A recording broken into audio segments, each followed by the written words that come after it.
Welcome to dear in classic study. जैसे कि आपको पता है हम चैप्टर नंबर 2 के न्यूमेरिकल्स सॉल्व कर रहे हैं। आज हम स्टार्ट करने लगे हैं क्वेश्चन नंबर 7। इसमें क्या दिया गया कि find the magnitude of the forces provided by supports A and B. आपके पास फिगर आपको दी गई है कि हमारे पास दो सपोर्ट्स हैं, सपोर्ट्स ए और सपोर्ट्स बी।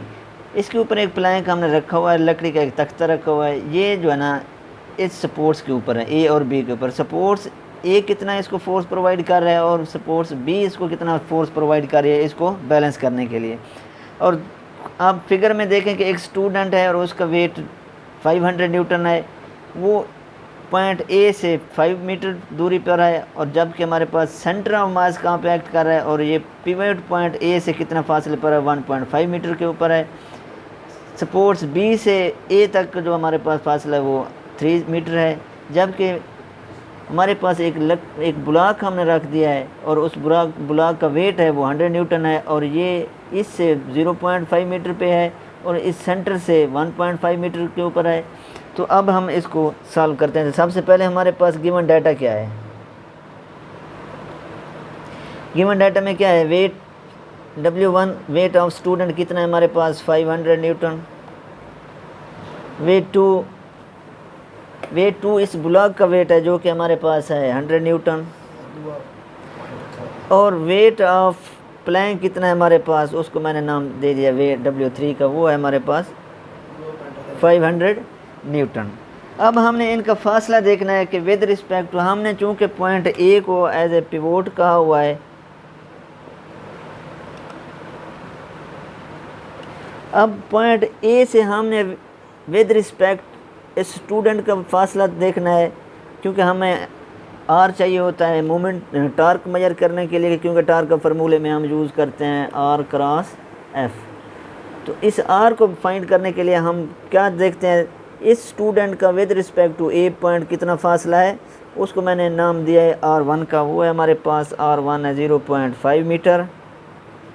R2 हमारे पास इस ब्लॉक का इस पॉइंट तक फासला कितना है, वो है हमारे पास 2.5 मीटर। अच्छा, R3 हमारे पास क्या है, सेंटर से इस प्लैंक का जो सेंटर है, जहाँ पे सेंटर ऑफ मास है, इस पॉइंट से इस पॉइंट तक का जो फासला है वो हमारे पास R3 is equal to 1.5 metre. और इस फोर्स यानी कि ये जो सपोर्ट है, इस सपोर्ट से इस सपोर्ट तक का फासला हमारे पास कितना है, मैं इसको R4 का नाम या 5 का नाम दे दें, RF का नाम अभी दे देता हूँ मैं, RFB। ये कितना है हमारे पास 3 मीटर है। अच्छा, अब आपने देखना है कि इस पॉइंट के ऊपर, चूँकि हमारा सारा टार्क इसी पॉइंट के ऊपर सारी फोर्सेस बैलेंस हो रही हैं, या टार्क हम इस पॉइंट पिवोट का, ए को पिवोट का नाम दिया है, तो यहाँ पर R क्या हो जाएगा, वो 0 हो जाएगा, क्योंकि इसी ही पॉइंट के ऊपर हम फाइंड कर रहे हैं। तो R4 हमारे पास क्या हो जाएगा, 0 हो जाएगा। हमने फाइंड क्या करना है, देखें ये सपोर्ट्स बी और सपोर्ट्स ए अपवर्ड फोर्सेस लगा रहे हैं, जबकि ये प्लैंक डाउनवर्ड फोर्सेस एक्ट कर रही हैं। तो ये फोर्सेस इनको बैलेंस करते हुए FA हमने मेजर करना है। सपोर्ट्स ए की वजह से जो फोर्स लग रही है, मैं इसको F1 का नाम दे रहा हूँ। इसी तरह मेरे पास है फोर्स बी और इसको मैं नाम दे रहा हूँ F2 का। ये चीज़ हमने कैलकुलेट करनी है। क्वेश्चन में हमारे पास ये चीज़ें दी गई हैं। तो सबसे पहले अब हम देखते हैं, चूँकि हमने इसको पॉइंट ए को अपना पिवोट कंसीडर किया हुआ है, तो हम देखते हैं कि एक्स एक्सेस के अलांग कितनी फोर्सेस अप्लाई हो रही हैं और वाई एक्सेस के अलांग कितने फोर्सेस अप्लाई हो रही हैं। सबसे पहले तो देखते हैं F of x, sum of all forces along the x axis क्या है, 0। ये क्यों 0 है, देखिए हमारे पास इसमें एक्स एक्सेस पे कोई मूवमेंट नहीं है, ना ही कोई एक्स एक्सेस पे कोई फोर्स अप्लाई हो रही है। सारी फोर्सेस या तो डाउनवर्ड एक्ट कर रही हैं या अपवर्ड एक्ट कर रही हैं। डाउनवर्ड कौन सी फोर्सेस हैं, वो वेट हैं, W1 हो गया, W2 और W3। इसी तरह इनके ये जो एक्शन हो, इनके रिएक्शन में ये सपोर्ट ए और बी जो फोर्सेस अप्लाई कर रहे हैं वो FA और FB ये अपवर्ड फोर्सेस हैं। तो हमारे पास एक्स एक्सेस तो रही नहीं, अब हमारे पास हो जाएंगे FY, sum of all forces along y axis. अब हमने देखना है कि sum of all forces along y axis कौन कौन सी हैं और वो किस तरह अमल पर हो रही हैं। देखें ये डाउनवर्ड W1 डाउनवर्ड मूव कर रही है, फिर W2 ये भी हमारे पास डाउनवर्ड मूव कर रही है, फिर प्लैंक का वेट बजाते खुद ये भी डाउनवर्ड मूव कर रहा है, जबकि इनकी डायरेक्शन क्या है, ये पॉजिटिव वाई एक्सेस की जानब है। ये कौन से एक्सेस की जानब है, ये हमारे पर रेफरेंस एक्सेस होता है, ये पॉजिटिव वाई एक्सेस और ये नेगेटिव वाई एक्सेस। तो इनकी डायरेक्शन क्या है, डाउनवर्ड। तो माइनस प्लस एफ, मैं अब इसको 1 का नाम देने लगा हूँ क्योंकि F A is equal to F1 के बराबर है, प्लस F2 सम किसके बराबर है, 0 के। ये हमारे पास इक्वेशन नंबर ये 1 थी तो ये 2 हो गई। अब यहाँ पे आपने इनकी वैल्यूज़ पुट करनी है, क्या आएंगे, W1 कितना है हमारे पास 500 न्यूटन, W2 कितना है हमारे पास 100 न्यूटन, W3 क्या है प्लैंक का वेट, ये भी 500 न्यूटन है। और हमने F1 और F2 को फाइंड करना है, ये हमारे पास नहीं दी गई क्योंकि यही तो क्वेश्चन में उन्होंने पूछा था। तो अब आप इनको सम करें और ऐड करें तो कितना हो जाता है हमारे पास 1100 plus F1 plus F2 equal to 0। इसको इधर ही रहने दें, F1 प्लस F2, ये हो जाएगा 1100। ये इक्वेशन आपकी 3 हो गई। अब आते हैं हम टार्क को, क्योंकि ये हमारे पास बैलेंस्ड फॉर्म में है, हमने टार्क की डेफिनेशन ऑलरेडी की हुई है। टार्क किसके बराबर होता है, R क्रॉस F के। अच्छा, अब दूसरी बात ये है कि हमने ये पॉइंट ए को as a pivot point consider किया है, तो इस पॉइंट के ऊपर जितना क्लॉकवाइज टार्क होगा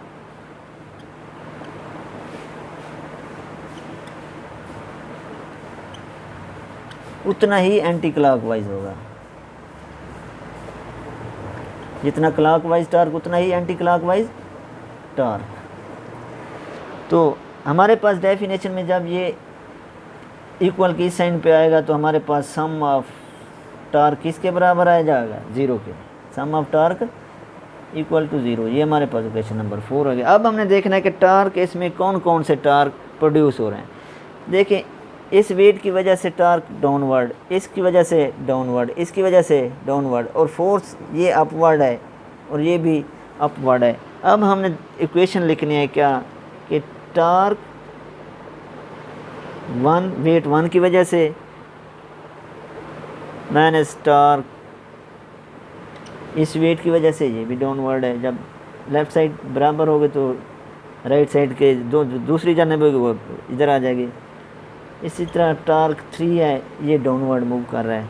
अब हमारे पास आ जाता है टार्क फोर्स एफ ए की वजह से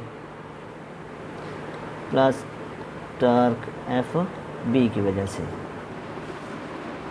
ये सारे किसके बराबर हैं, 0 के बराबर हैं।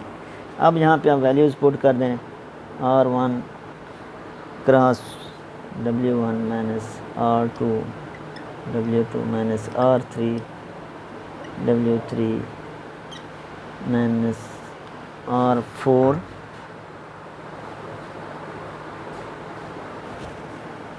F1 plus R5 F2।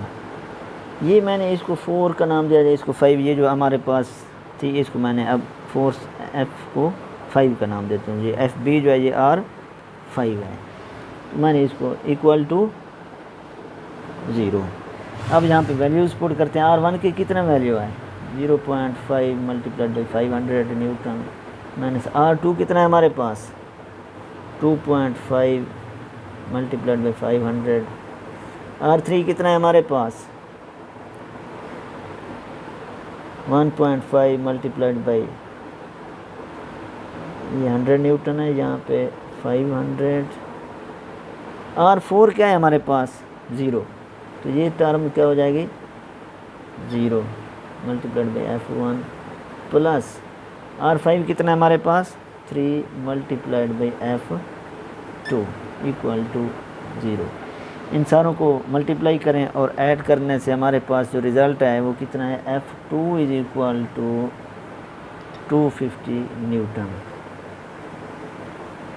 ये F2 की मैग्नीट्यूड हमारे पास हासिल हो गई। ये इक्वेशन नंबर 5 हो गया। अब इक्वेशन नंबर 5 को आप इक्वेशन नंबर 3 में पुट करें तो हमारे पास आएगा plus 250 newton is equal to 1100, F1 is equal to 1100 minus 250 answer will be equal to 850 Newton.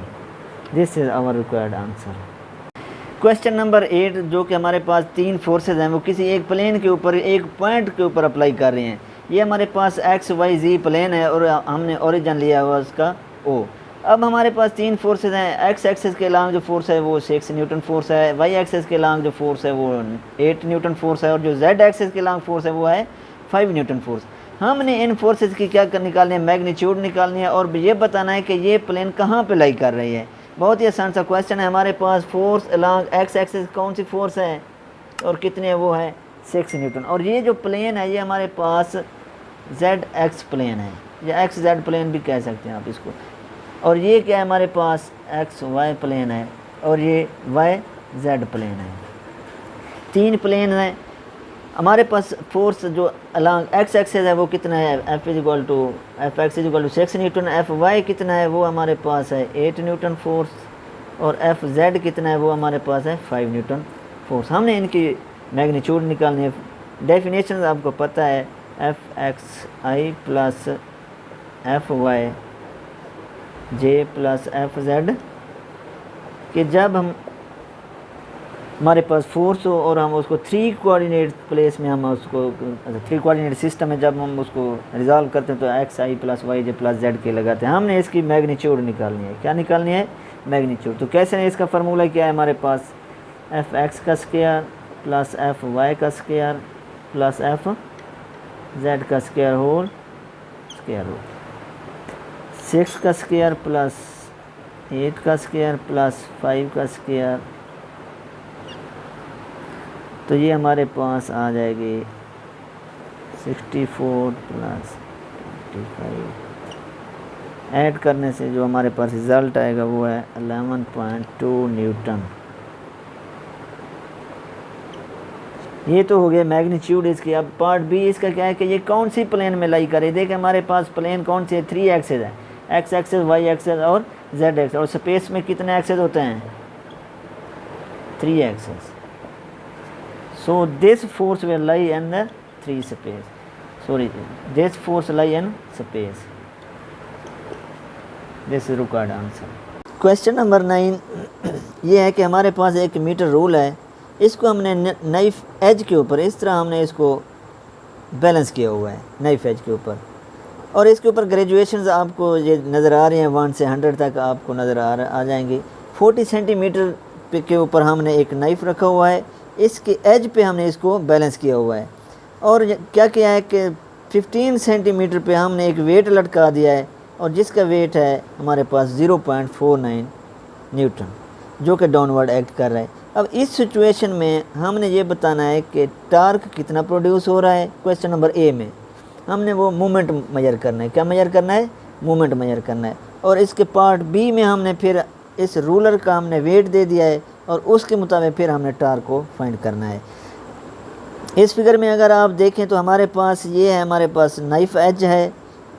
ये यहाँ से इस नाइफ एज से इस वेट तक जो डिस्टेंस है वो R1 मैंने उसको नाम दिया है वो है 25 सेंटीमीटर। ये कहाँ से आया, देखें ये इस पॉइंट से इस पॉइंट तक है 15 सेंटीमीटर और इस पॉइंट से इस पॉइंट तक जो फासला हमारे पास गिवन है वो है 40 सेंटीमीटर और टोटल इसकी लेंथ कितना है 100 सेंटीमीटर।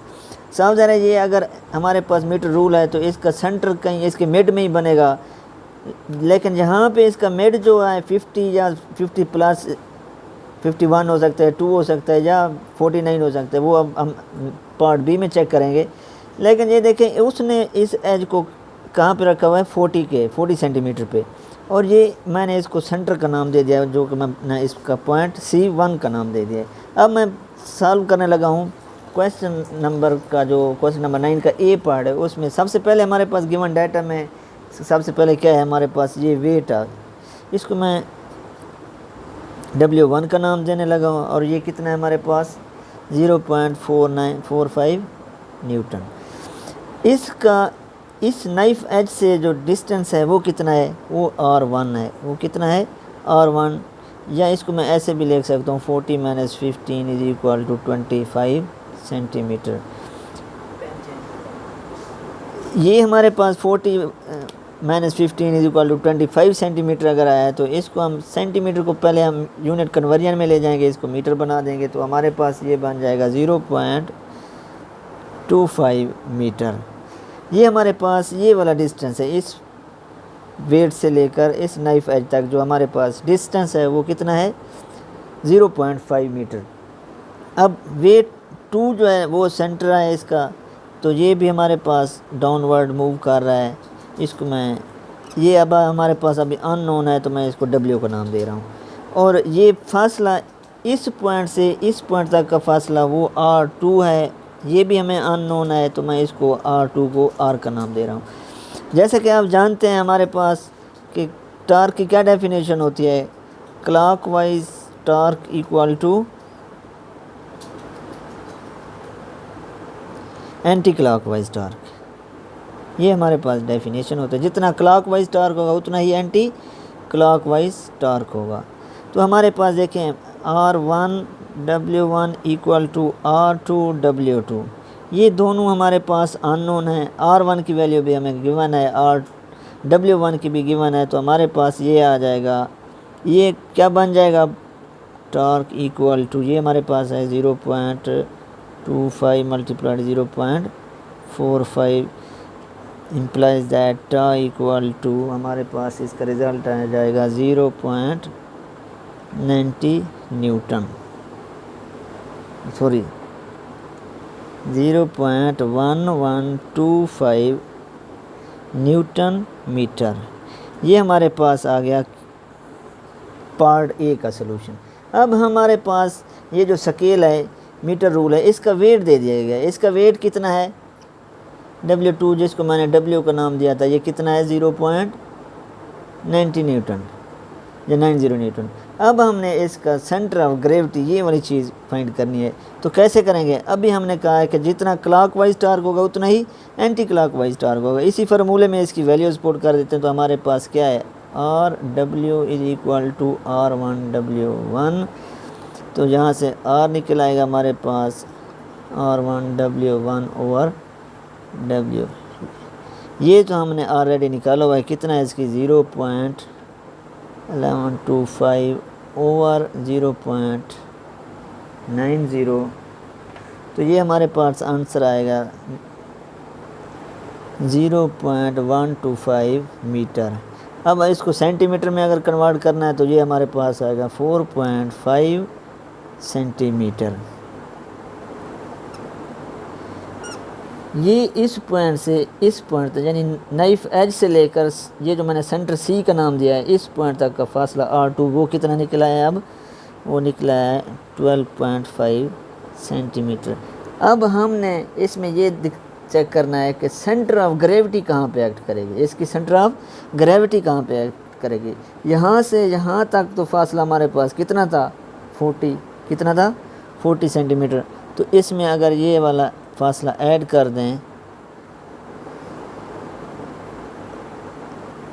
तो टोटल कितना हो जाता है 52.5 सेंटीमीटर। इसको मैं लिखता हूँ centre of gravity COG। This is required answer. Question number 10 कुछ इस तरह है कि हमारे पास एक लकड़ी का एक तख्ता है जिसकी लंबाई जिसके 2 पॉइंट A और B है और जिसकी लंबाई 4 मीटर है। इसका जो वेट है वो है 500 न्यूटन। कितना है 500 न्यूटन। अब हमने क्या किया है कि एक लड़की है वो इस पॉइंट के ऊपर, यानी कि इस पॉइंट A से 1.2 मीटर डिस्टेंस के ऊपर एक लड़की है और उसका वेट है जो हमारे पास है वो है 300 न्यूटन। कितना है 300 न्यूटन। अब हमने पॉइंट A पे देखना है कि टार्क कितना प्रोड्यूसर है और उसके नतीजे में ये जिस सपोर्ट से ये रस्सी की मदद से इसको लटकाया गया है, तो इन रस्सियों में हमने टेंशन चेक करनी है। क्या करनी है टेंशन फाइंड करनी है। पॉइंट A के ऊपर टेंशन कितना है और पॉइंट B के ऊपर टेंशन कितनी है, और फिर हमने बताना है कि टेंशन A पे ज़्यादा है या टेंशन B पे ज़्यादा है। ये हमारा क्वेश्चन है। आइए अब हम देखते हैं कि हमारे पास गिवन डाटा क्या है। गिवन डाटा में हमारे पास क्या है W1 जो कि गर्ल्स का वेट है वो कितना है 300 न्यूटन। कितना है? 300 न्यूटन। ये देखिए यहाँ पे है, और ए पॉइंट से यहाँ तक फासला कितना है? R1, वो है हमारे पास 1.2 मीटर, 1.2 मीटर। जबकि सेंटर ऑफ ग्रेविटी यानी कि सेंटर पॉइंट इसका ये है, और इसके ऊपर जो वेट अप्लाई हो रहा है उसकी वैल्यू कितना, मैं इसको W2 का नाम दे रहा हूँ, और वो है 500 न्यूटन। कितना है? 500 न्यूटन। चूँकि ये मिड में एक्ट कर रहा है तो ये हमारे पास टोटल लेंथ कितना थी? 4 मीटर, तो मैंने इसको स्प्लिट कर दिया है। ये हमारे पास जहाँ इस पॉइंट ए से सी तक 2 मीटर और सी से बी तक भी 2 मीटर, तो इसका फासला यहाँ से कितना हो गया? क्योंकि हमारे पास पॉइंट ए को एज ए पिवोट पॉइंट हमने लिया हुआ है, तो ये हमारे पास R2 कितना है? वो है 2 मीटर। कितना है? 2 मीटर। अब हमने देखना है कि फोर्स अलॉन्ग एक्स एक्सेस कितना है, फोर्स अलॉन्ग वाई एक्सेस कितना है। सबसे पहले देखते हैं कि फोर्स अलॉन्ग एक्स एक्सेस कितना है। देखें ये हमारे पास जो प्लैंक है ये यूनिफॉर्म है, यानी इक्विलिब्रियम कंडीशन में। क्या है? इक्विलिब्रियम कंडीशन में। इट मीन्स कि sum of all forces acting along x axis will be 0, क्योंकि एक्स एक्सेस के अलॉन्ग कोई फोर्स अमल नहीं कर रही और ना ही इसमें कोई मूवमेंट है। सारी फोर्सेस जितने भी हैं वो अलॉन्ग वाई एक्सेस एक्ट कर रही हैं। वो हम देखते हैं कि कौन कौन सी हैं। सबसे पहले हम ये देखें कि हमारे पास इस फिगर में देखेंगे कि तो टेंशन F1 है ये अपवर्ड है, F2 ये भी अपवर्ड है, और वेट जो है वो क्या है? दोनों डाउनवर्ड्स हैं। तो हमारे पास क्या होगी सूरत है? F1 plus F2 minus W1 minus W2 equal to 0, क्योंकि sum of all forces become equal to, ये डेफिनेशन हमने ऑलरेडी की हुई है। तो यहाँ पे हम इसकी वैल्यूज़ पुट कर देंगे और देखेंगे कि हमारा आंसर क्या आता है। 300 newton minus 500 newton equal to 0, तो ये हो जाएगा हमारे पास F1 plus F2 is equal to 800 newton. ये अभी हम, ये तो थी हमारे पास कि इसके ऊपर कितनी फोर्सेस अप्लाई हो रही हैं और ये इक्विलिब्रियम में। आइए सेकंड कंडीशन क्या है इक्विलिब्रियम की? हमें पता है sum of all torque equal to 0। अब इसमें देखते हैं कि हमारे पास टार्क कौन कौन से हैं। फोर्स 1 की वजह से टार्क अपवर्ड है, फोर्स F की वजह से भी टार्क अपवर्ड है, वेट W1 और वेट W2 की वजह से जो टार्क है वो डाउनवर्ड है। हमें डेफिनेशन का पता है कि clockwise torque equal to anti clockwise torque. ये हमारे पास कैसे देखें, मैं अब निकालने लगा फोर्स 1 की वजह से प्लस फोर्स F2 की वजह से, ये इक्वल होंगे W1 की वजह से और W2 की वजह से। अब हमने इसकी वैल्यूज़ पुट करने। देखिए ये हमारे पास पिवोट पॉइंट है। क्या है? ओ पॉइंट ए, जिसको मैंने ए को पिवोट कहा हुआ है, तो यहाँ पर R की वैल्यू कितना है? 0 है। तो ये हमारे पास होगा RF1 जो कि R0 है plus RF2 equal to R1 W1 plus R2 W2। ये हमारे पास R की वैल्यू 0 है, तो हमारे पास R इसकी वैल्यू कितना है? 4 सेंटीमीटर। तो ये हमारे पास 4 F2 इक्वल टू R की कितना वैल्यू? R1 की 1.2, W की कितना है? 300 प्लस R2 की कितना है हमारे पास? 2 और ये है 500 न्यूटन। तो F2 की यहाँ से वैल्यू जो हमारे पास निकली है वो है 340 न्यूटन, 340 न्यूटन। अब आप इस F2 की वैल्यूज़ को इस इक्वेशन में पुट करेंगे तो जहाँ हमारे पास आंसर आएगा इसका 800 माइनस 340, answer will be equal to 460 newton. अब आप बताएं कौन सी फोर्स ज़्यादा है? 460 न्यूटन ज़्यादा है या 800 न्यूटन ज़्यादा है? सॉरी 340 ज़्यादा है या 460? तो इट मीन्स कि जो हमारे पास F जो ए पॉइंट पे फोर्स लग रही है FA will be greater than FB। This is answer. Question number 11 diagram आपके सामने है। सूरत हाल कुछ इस तरह है कि ये हमारे पास एक डोर है और ये हिंज से लगा हुआ है, एक हिंज लगा हुआ है। इसके अराउंड इसने क्या करना है? रोटेट करना, मूव करना है। यहाँ से पॉइंट ए से पॉइंट बी तक इसकी विड्थ दी गई है हमारे पास, कितने है? ये गिवन डाटा में आप आ जाए। विड्थ हमारे पास है, मैं इसको डी का नाम दे रहा हूँ, ये है 1.8 मीटर। कितना है? 1.8 मीटर। और पॉइंट बी पर मैं एक फोर्स लगा रहा हूँ और उस फोर्स की जो मैग्नीट्यूड है वो कितना है, 40 न्यूटन है। कितना है, 40 न्यूटन फोर्स मैंने इस पॉइंट के ऊपर अप्लाई की है। अब मैंने इस पॉइंट के पे फोर्स लगा के इसको क्या करवाना चाह रहा हूँ, मूव करवाना चाह रहा हूँ। और मूव होगा तो क्या होगा, ये एक फिक्स पॉइंट है, इस फिक्स पॉइंट के अराउंड इसने मूव करना है, तो क्या प्रोड्यूस होगा, टार्क प्रोड्यूस होगा। और उस टार्क की डेफिनेशन क्या है हमारे पास, डी एफ। ये हमारे पास वेट है और हमने इसको 4 से मल्टीप्लाई करना है, आर क्रॉस एफ। ये आर क्या है, एक्चुअली ये वेट ऑफ द डोर है, तो इसलिए मैंने इसको वेट्स को डी का नाम दिया, तो इसको भी मैं tau is equal to D F लिख रहा हूँ। ये हमारे पास है 1.8 और फोर्स क्या मैग्नीट्यूड है 40 न्यूटन। तो ये आंसर हमारे पास आएगा 72 न्यूटन इंटू मीटर। ये तो है टा। ये आपकी एक सिचुएशन हो गई सॉल्व। अब वो दूसरा इसमें केस ये पूछ रहा है कि एक ऐसी फोर्स में लगाकर इसको ओपन होने से स्टॉप करता हूँ। देखें मैंने 72 न्यूटन की फोर्स लगाई है, डोर ओपन हो गया। अब मैं कितना फोर्स इसके ऊपर लगाऊं ताकि ये डोर ओपन ना हो। तो ये देखें यहाँ से ये है इसका सेंटर ऑफ मैस या सेंटर पॉइंट कहते हैं जिसको हम, इस डोर का मिड पॉइंट क्या कहलाता है, सेंटर ऑफ मैस। और इस सेंटर से पॉइंट ए जो कि हमने इसको पिवोट या हिंज का नाम दिया है, ये यहाँ तक जो फासला है वो है R is equal to 1.2 metre. कितना है, 1.2 मीटर।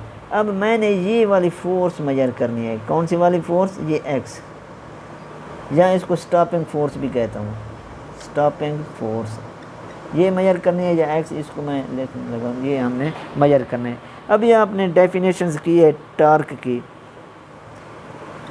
क्या डेफिनेशन है, आर क्रॉस एफ। और एफ यहाँ पे क्या है, स्टोरिंग फोर्स है हमारा, स्टॉपिंग फोर्स। इसको थोड़ा बड़ा कर दिया, tau is equal to R cross x.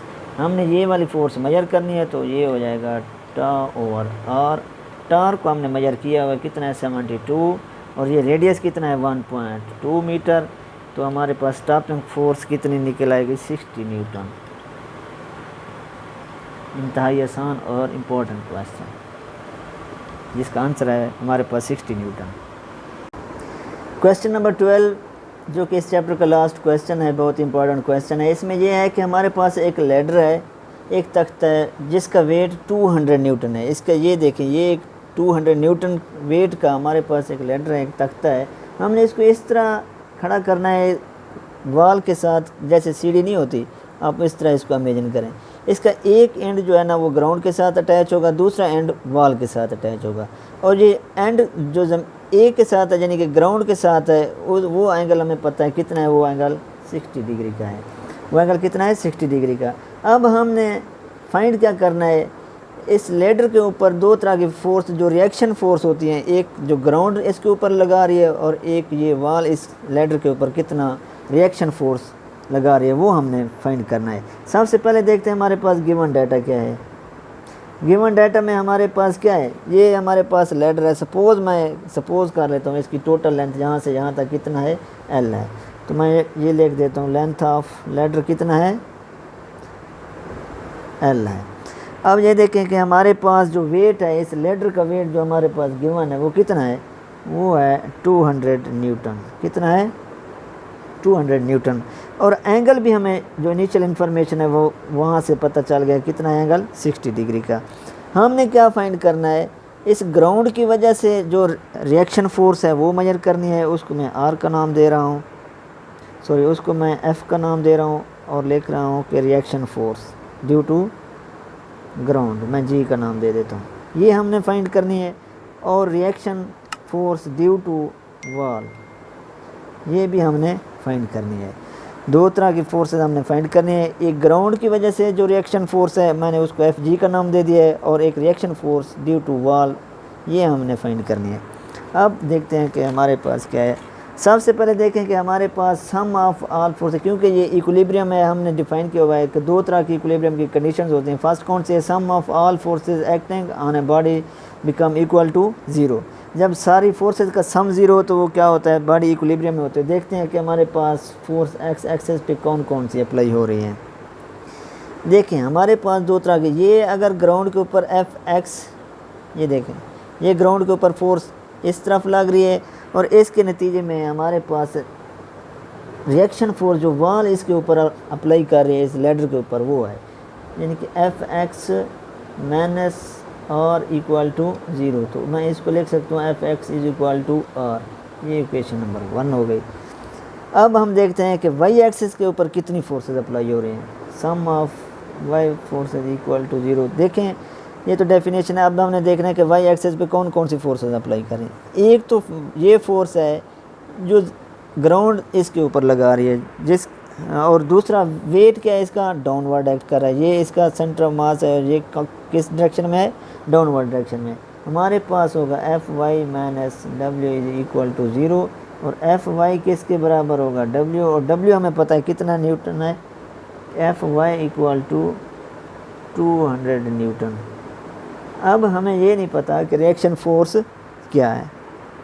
इसके लिए हम इक्विलिब्रियम की सेकंड कंडीशन पे जाएंगे। वो कौन सी है, sum of torque equal to 0। ये सेकंड इक्वेशन हो गई, sorry second statement of equilibrium की। अब देखें टॉर्क किन किन फोर्सेस की वजह से हो रहा है। एक तो ये है कि टॉर्क जो है ना हमारे पास एफ एक्स की वजह से कितना है, और प्लस टॉर्क एफ वाई की वजह से कितना है, एफ वाई की वजह से कितना है, और फिर टॉर्क इक्वल टू होगा वेट W1 की वजह से जो लेडर का वेट है वो कितना है, और ये रिएक्शन फोर्स की वजह से टॉर्क वो कितना है, torque due to reaction force, ये जो फोर्स ये अप्लाई हो रही है इसकी वजह से कितना है। अब हमें पता है, ये देखें कि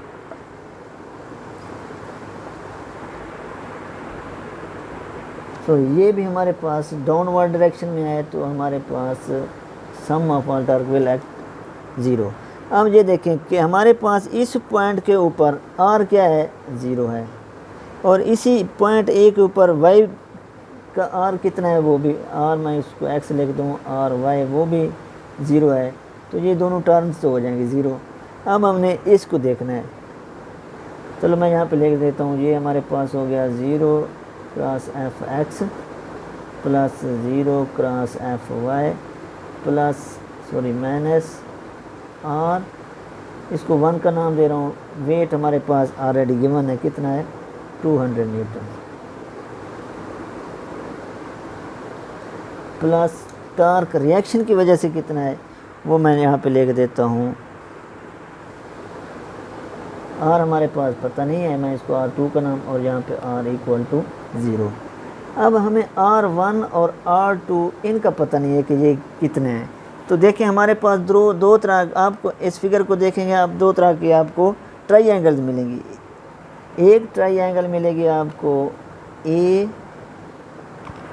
C और D, और दूसरी ट्राइएंगल कौन सी मिलेगी आपको, A E और B, A E and B। ये देखिए दो तरह के में ट्राइएंगल मिली है, एक रिएक्शन फोर्स और एक अप्लाइड फोर्स के नतीजे में। तो इसको देखें आप, इसमें आप अगर cos थीटा का रिलेशन निकालें, cos theta is equal to AD over AC, AD over AC इस ट्राइएंगल में। तो हमारे पास आएगा AD कितना है, AC सॉरी, ये देखिए टोटल लेंथ कितना है L, और AC का कहाँ पे है, मिड पे है। तो मैं इसको लिख सकता हूँ AD equal to L over 2 cos theta, और इसको मैं लिखने लगा हूँ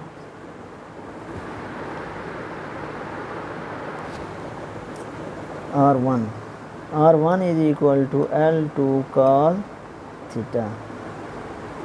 अब आइए इसको सॉल्व करते हैं। इसमें क्या है हमारे पास, इसमें आप साइन थीटा का रिलेशन देख लें। क्या है हमारे पास, AE over AB, AE equal to this one length, ये लेडर की लेंथ के बराबर है। तो ये हमारे पास AB किसके बराबर आएगा, sorry AE equal to L sine theta. AB क्या है, लेंथ है, ये टोटल लेडर की लेंथ है। और ये होगा हमारे पास R2 is equal to L sine theta. अब आप ये R1 और R2 की वैल्यूज़ इस इक्वेशन में पुट करें और यहाँ से रिज़ल्ट निकालते हैं। क्या आएगा हमारे पास? R1 क्या है? L/2। एंगल कितना था हमारे पास? 60 था, प्लस R2 कितना है हमारे पास? L sine theta. थीटा कितना है? 60, और R हमने फाइंड करना है इक्वल टू 0। तो इसको जब सॉल्व करेंगे तो R हमारे पास आ जाएगा 57.7 न्यूटन। और हमने ये निकाला हुआ था इक्वेशन 1 में, तो Fx is equal to R, तो ये हो जाएगा Fx की वैल्यू निकल आएगी, वो कितना है हमारे पास? 57.7 न्यूटन।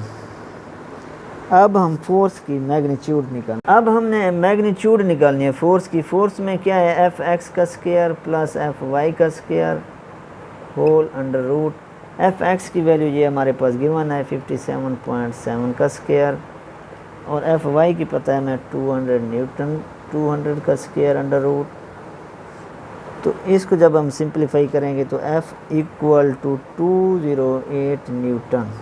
ये हमारे पास वो फोर्स है जो ग्राउंड और वार इसके ऊपर as a reaction force apply कर रहे हैं। और थर्ड वन ये है कि हमने इस डायरेक्शन भी निकालनी है, इस फोर्स की डायरेक्शन कौन सी है। देखिए हमारे पास एक्स एक्सेस भी है, वाई एक्सेस भी है। सपोज मैं करता हूँ, ये आपके पास है कोई फोर्स है F, इसका एक्स एक्सेस भी है और वाई एक्सेस भी हमें वाई एक्सेस भी दिया गया है। तो अब मैं इसकी डायरेक्शन फाइंड करना चाहता हूँ। तो हमारे पास कौन सा रिलेशन होता है? tan phi is equal to Fy over Fx। यहाँ से फाई निकल आएगा tan inverse F of y F of x। Values put करें और यहाँ से जो हमारे पास रिलेशन आएगा वो आएगा angle 30.8 degree. This is required answer. हमारे चैप्टर नंबर 2 के जो न्यूमेरिकल्स प्रॉब्लम्स थे वो सारे सॉल्व हो चुके हैं, और सारी वीडियोस आपको क्लासिक स्टडी के नाम से इस लिंक से आपको मिल जाएंगे। आपसे रिक्वेस्ट है कि क्लासिक स्टडी को ज़रूर सब्सक्राइब करें, और मज़ीद चैप्टर नंबर 3 और फर्दर जितने भी चैप्टर्स हैं उनके न्यूमेरिकल्स के प्रॉब्लम्स आपको इस लिंक से मिल जाएंगे।